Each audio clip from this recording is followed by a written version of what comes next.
The universe is big, like mind-bogglingly big. And with billions of habitable planets scattered across it, you'd think there'd be someone else out there. In fact, if an advanced civilization had the ability to travel between stars, even at just 0.1% the speed of light, it could theoretically colonize the entire Milky Way in around 100 million years. In cosmic terms, that's practically nothing. The galaxy has been around for billions of years, so plenty of time for at least one spacefaring species to spread out and set up shop. But here's the thing, we see nothing, we hear nothing. The universe seems eerily quiet, almost too quiet. This, of course, is the Fermi Paradox, the unsettling question of why do we appear to be completely alone, despite all logic saying we should be surrounded by extraterrestrial civilizations. For over 60 years, we've been listening, waiting, hoping that somewhere out in the vastness of space, an alien civilization might send us a friendly hello. Yet we haven't heard or seen anything or anyone. This eerie absence of cosmic chatter is what author David Brin calls the Great Silence, and it's weird. Because with over 5,000 confirmed exoplanets discovered so far, the odds suggest life has to be out there. The fact that we haven't found any forced Enrico Fermi to ask, where is everybody? There are countless places life could exist, yet here we are, seemingly alone. But today, we're talking about the most terrifying explanation for the silence. The idea that alien civilizations do exist, but they're all hidden on purpose, because the ones that weren't didn't last very long. This is the dark forest hypothesis, the chilling idea at the heart of Liu Cixin's novel of the same name, the sequel to the three-body problem. The universe isn't just quiet, it's a hunting ground. A dark forest where the first civilization to make a sound might not live to regret it. Imagine you're a lone hunter, moving carefully through a dense, fog-covered forest. You can't see far, maybe a few feet ahead at best. So who knows what's hiding over the rise or behind the next tree? You suspect there might be other hunters out there. You're not sure how many or where they are, but you do know one thing, you're armed. And if you see them first, you can take them out instantly. But if they spot you first, you are forced to assume that they will take you out. So what do? You stay silent, you don't make a sound. Because in this kind of game, the first one to be noticed usually doesn't get a second chance. All living things share the same basic goals: survive, secure resources, and multiply. Everything and everyone is trying to do the same thing, so there is bound to be competition. For billions of years, species that were just a little bit faster, stronger, or smarter had the edge. They survived. They passed on their genes. And eventually, through sheer persistence and a lot of luck, one species emerged on top: us. Humans weren't the biggest, the fastest, or the strongest, but we were inventive, competitive, expansionist, and just a little too greedy for our own good. We didn't just win the game of survival, we took over the whole board. Today, most other animals are so far below us in the food chain that we're wiping out entire species by accident. Just a side effect of the way we do things. But humans aren't just individuals. We form cultures, and cultures compete just like species do. The ones that expand the fastest, spread the furthest, and dominate the most land tend to stick around. The ones that don't disappear. Sometimes they merge, sometimes they're subdued, and sometimes they're wiped out entirely. And if this pattern holds true for us, why wouldn't it hold true for other civilizations out there? If history has shown us anything, it's that we are dangerous. Not just to other species, but to ourselves. Human nature has driven us to take over every inch of this planet, reshaping it to fit our needs. And soon, we'll set our sights on the stars. Not just for the thrill of exploration, but for the same reasons we've always expanded: more land, more resources, more security. If life follows the same competitive rules elsewhere, then any alien civilization that manages to dominate its home planet is probably a lot like us. And if they're like us, that means they are also dangerous. So what's the right move? Do you call out into the void and hope to find friends, a species that doesn't immediately see you as a threat? Or do you stay quiet, very, very quiet, and hope that no one else notices you? Or maybe you take the third option. You don't wait to be found, you hunt. Because if everyone else out there is thinking the same thing, then the first one to strike is the one who survives. Confronted with an apparently empty universe, we face a dilemma. We want to know if we're alone. We need to know. The temptation to call out, to announce our presence to the galaxy, is almost irresistible. But that might be the last mistake we ever make. Because what if the universe isn't empty? What if it's full of civilizations that are all hiding? And what if, in the past, others weren't so cautious and were quietly erased by something watching from the dark? This is the dark forest solution to the Fermi Paradox. It suggests that most, if not all, civilizations will choose silence. Either a passive silence, staying hidden and hoping for the best, or an active silence, one that comes with a very itchy trigger finger. And the ones that didn't choose silence are not around anymore. Now, this makes for an absolutely terrifying sci-fi premise. But it's more than just fiction. The idea is rooted in solid game theory, cold, rational decision-making, and some pretty concrete physics. So far, human progress seems to have made us less violent. Modern societies are, generally speaking, more peaceful than in the past. And maybe that's not just a human thing. Maybe alien civilizations go through the same process. Maybe the longer they survive, the more they chill out. But here's the issue. Not all civilizations are the same. And when two civilizations meet between the stars, there's no way to know which one you're dealing with. They wouldn't know our true intentions, no matter how much we insist we come in peace. And honestly, we wouldn't know theirs either. Which means both sides are stuck in a situation where they have to assume the worst. Because even if we did discover an alien civilization, we wouldn't be able to talk to them in real time. Light years of distance means decades of communication delay. Both sides would be in a state of uncertainty, wondering if the smartest choice is to launch an attack, given the critical concern of technological leaps and the advantage of striking first. We have no idea where the limits of technology are. But we do know one thing: being ahead in tech wins wars, and a small lead can turn an uncertain conflict into a one-sided massacre. Caesar's legions would be no match for Napoleon's cannons. Napoleon's army would get wiped out by World War I artillery. World War I soldiers have no chance against modern drones and guided missiles. The point is, the capabilities of civilizations could differ drastically, and even if they don't, by the time we detect another civilization and attempt to make contact, we might already be hopelessly behind in technology. As if things weren't bad enough, interstellar warfare comes with its own special set of problems. If your enemy is light years away, sending an invasion fleet isn't exactly practical. By the time it arrives, decades or even centuries later, it might already be obsolete, like showing up to a modern battlefield with a bunch of medieval knights.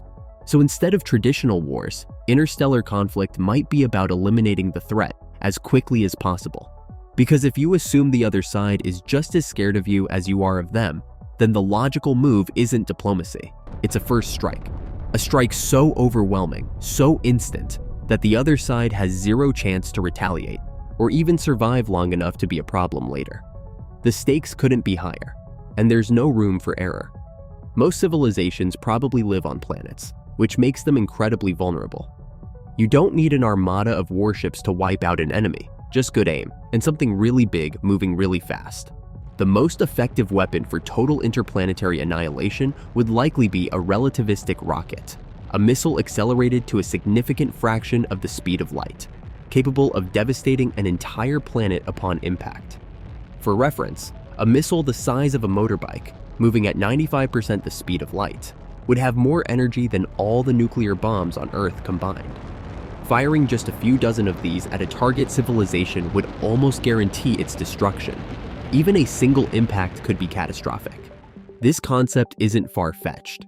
A civilization only slightly more advanced than ours on the Kardashev scale would likely have the energy to launch multiple strikes against any planet it's suspected of harboring life. And what makes these weapons so sinister is how much they favor a first strike. Once something like a relativistic rocket is launched, there's no real way to stop it. It moves so fast that by the time you even realize it's coming, it's already too late. This means interstellar war wouldn't be a long, drawn-out struggle, or epic space battles. Just a rapid, winner-takes-all showdown where the first one to shoot wins. And if that's the case, then any civilization, even one with the best of intentions, is an existential threat to every other. And if every civilization is an existential threat to every other, then there might only be two kinds of civilizations out there: the quiet ones and the dead ones. Alright, let's break this down using game theory.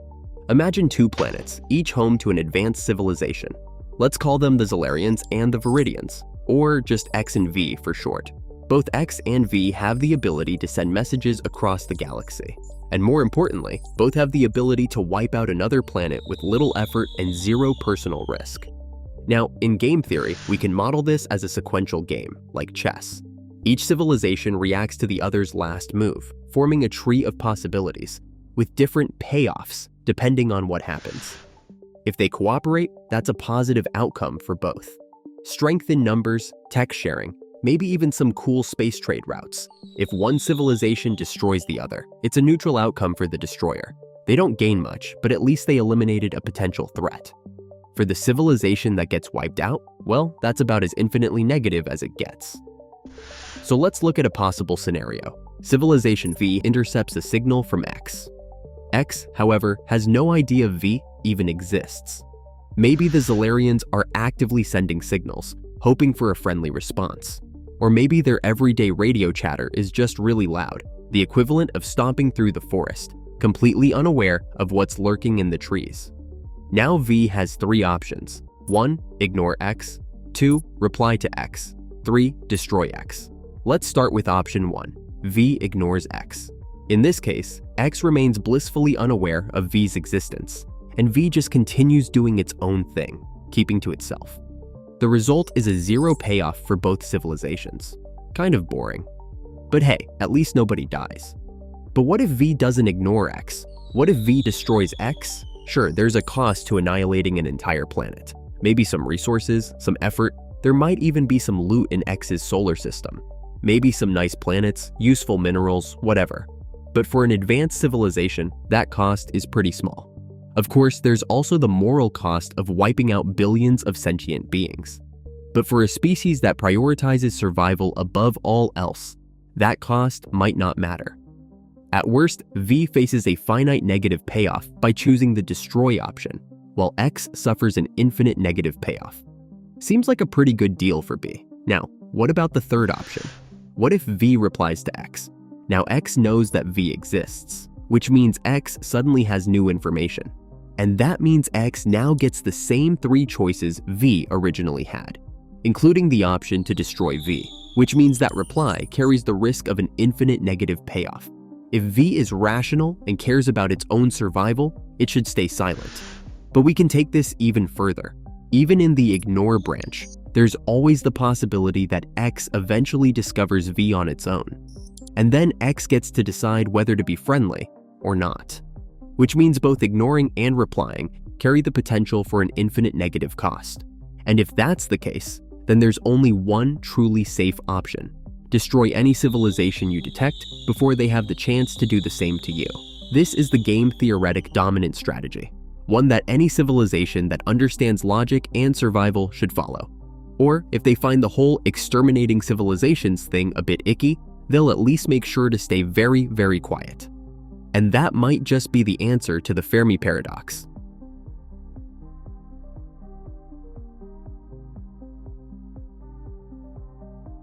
So far, we've been working under the assumption that civilizations can wipe each other out relatively easily. And, well, that's actually a pretty reasonable assumption. Think about it. Most civilizations, ours included, probably have concentrated population centers.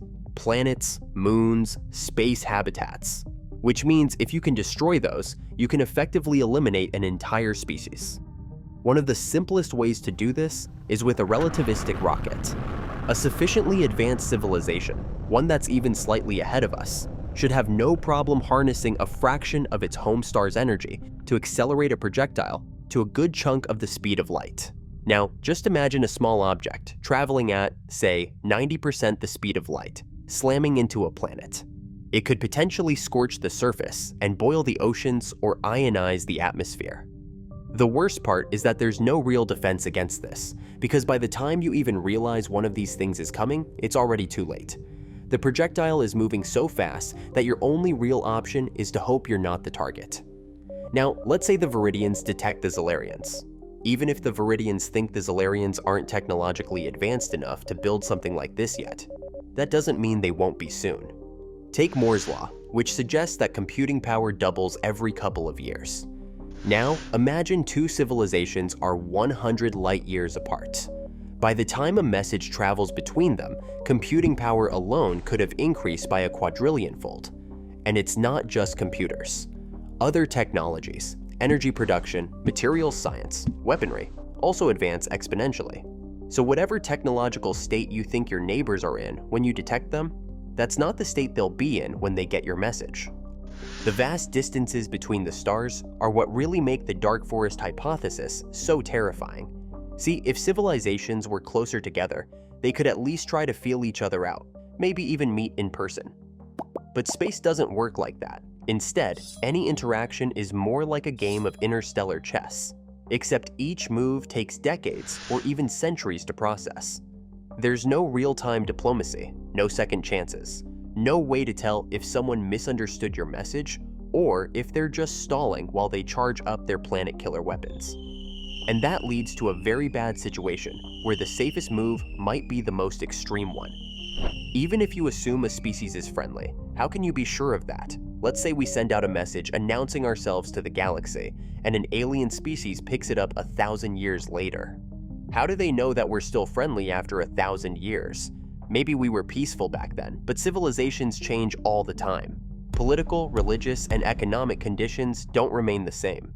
Maybe we're still friendly, but only because we haven't invented planet-busting weapons yet. Or maybe we already fired the first shot. This is the core problem. Trust is impossible when you're dealing with timescales this long. You don't just need to prove you're peaceful, you need to prove you'll stay peaceful for centuries, if not millennia. And that's a really hard sell.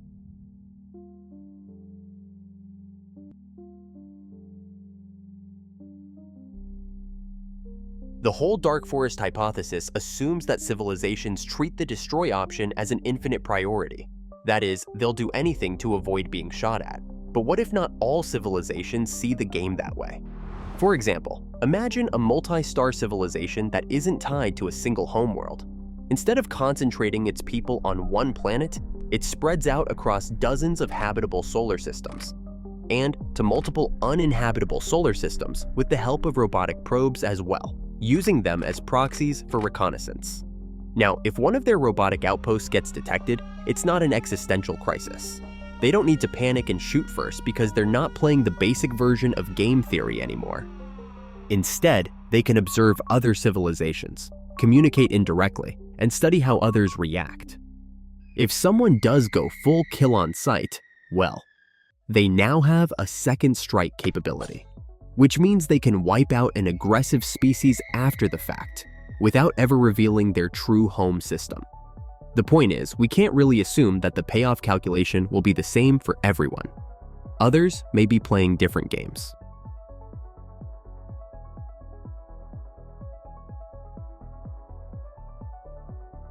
Short answer is pretty well, by accident. So far, it's unlikely that anybody has noticed humanity yet. Sure, we've been broadcasting radio signals for the last 100 years, but in interstellar terms, that's basically nothing.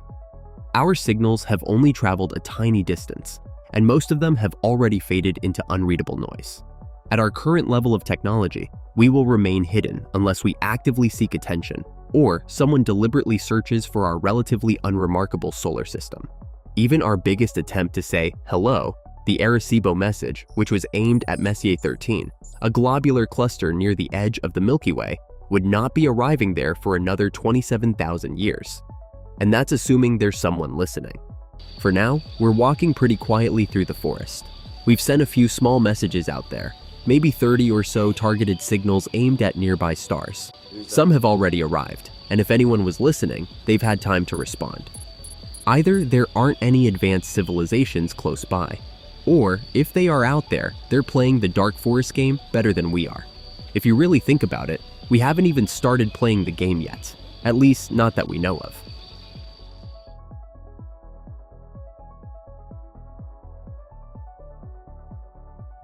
Well, maybe let's be cautious. The dark forest hypothesis suggests that silence is survival. And if it's correct, shouting into the void could be the last thing we ever do. But here's the problem.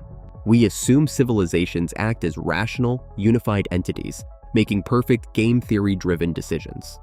But that's not how things work in reality. Humans are unpredictable. As a species, we are not globally united. Governments, corporations, scientists, and even private citizens can start projects that send powerful signals out into the galaxy. Some already have.